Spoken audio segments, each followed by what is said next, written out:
up for no elbow, and we ain't laying down for you. Much obliged. Let's get back to the ring. This contest is scheduled for one fall.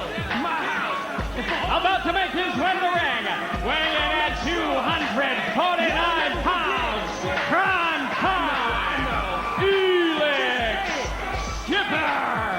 He's been very vocal in his claims that he is pound for pound the best wrestler, the best athlete in the world today. You know, and wait a minute, look at this. Jerry Lynn didn't even wait for the introduction.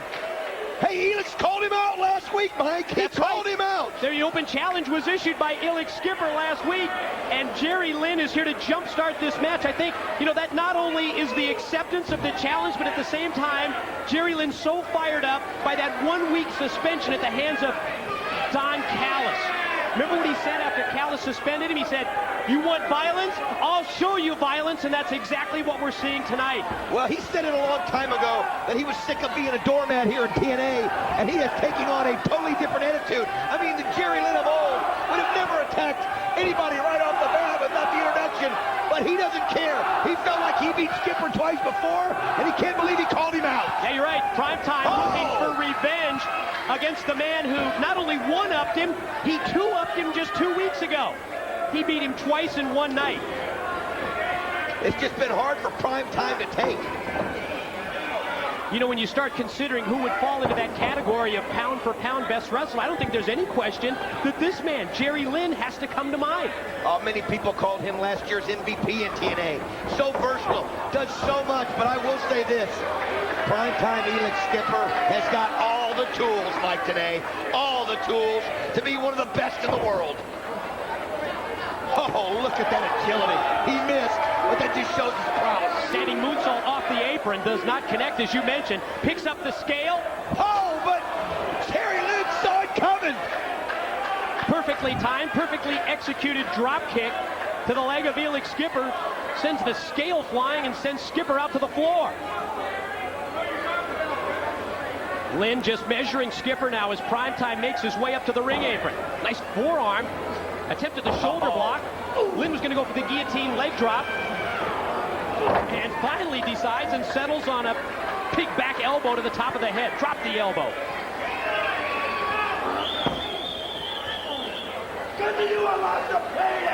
Jerry Lynn showing a ferociousness that you just haven't seen in the past from him. Look at him, Mike. Fired up. I'm sure, yeah.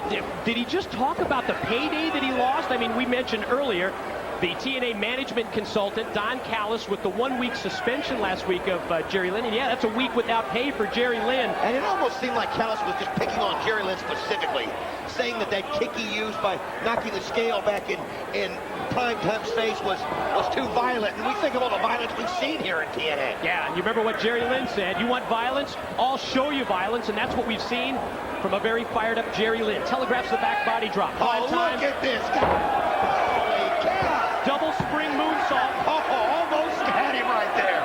I mean, he just went up those ropes like a cat. Man, that was something. Incredible agility from Primetime. See that again. Want to take another look? Let's see if we can. Keith, is that possible? There it is. No hands. Hits that double spring moonsault. And now Lynn is able to turn the tide. Shoulder block in the corner. Brings Skipper up and he's shooting across into the ropes. Charges at Skipper, who elevates Lynn, now hangs him up on the top rope. Nowhere for Lynn to go here. What's Skipper going to do? He's got him stuck on the rope. Oh, here he goes. Walking the rope. Oh, wow. Jerry Lynn's done. This is a win for the Hurricanrana. You know, he calls that new school, walking the ropes, but Jerry Lynn was one step ahead of Primetime that time. That's the first time I think I've seen Skipper miss that one, Mike. As Jerry Lynn has definitely scouted it enough in his history here in TNA, he knew what to expect. Oh, what a move by Lynn! Double arm DDT, lateral press, and got it! He did it again! Jerry Lynn! He owns Primetime, Mike. He owns him! That's 3 straight! That's the hat trick for Jerry Lynn! Elix Skipper with the claims of pound for pound the best wrestler, but oh, Oh, now the post-match cheap shot from behind. It's like Skipper just can't believe it. He can't deal with it. He's coming out with this offense now. Where was that offense a minute ago, Elix? Oh, he can't accept it, Mike. Well after the bell, well after the conclusion of this match. Oh. The attack, and then he goes for the top rope senton. Doesn't hit the backsplash. Connects only with canvas. Jerry Lynn's got the scale. Oh, again he does it. Scales of justice just served up right in the face of primetime Elix Skipper. That was kind of like in your face, Don Callis, wasn't it? Oh, look at this. Jerry Lynn, like we said, a vicious, a ferocious Jerry Lynn. Pushing away the referee, Mike Posey maintaining the submission hold on primetime. Forming the crossface, and now you see other referees from the back, the striped shirts, Andrew Thomas, as well as senior referee Rudy Charles. Well, there he is. Callis. What's that, his hand up? There's Callis, the TNA management consultant. Was he taking notes with a clipboard? Some sort of a clipboard as he's taking notes. Uh-oh. The look on his face. Almost a look of disgust that time on the face of Don Callis. That doesn't bode well for Jerry Lynn. Jerry Lynn's just goading him right here. Callis telling him, I'll show you violence. Feverishly making notes. We saw the look of disgust on the face of Don Callis, but speaking of disgust, Jerry Lynn is leaving the ring area in disgust. And he's leaving out the back way. All right, we want to send it to the back. Scott Hudson standing by with Chris Sabin. All yours, Scott. Chris Sabin, at the top of the show, we heard that the announcement had been made. Director of Authority Eric Watts mandating that you remain X Division champion. But hang on, don't rest on your laurels, because next up, it's a ladder match. #1 contender for your title, Frankie Kazarian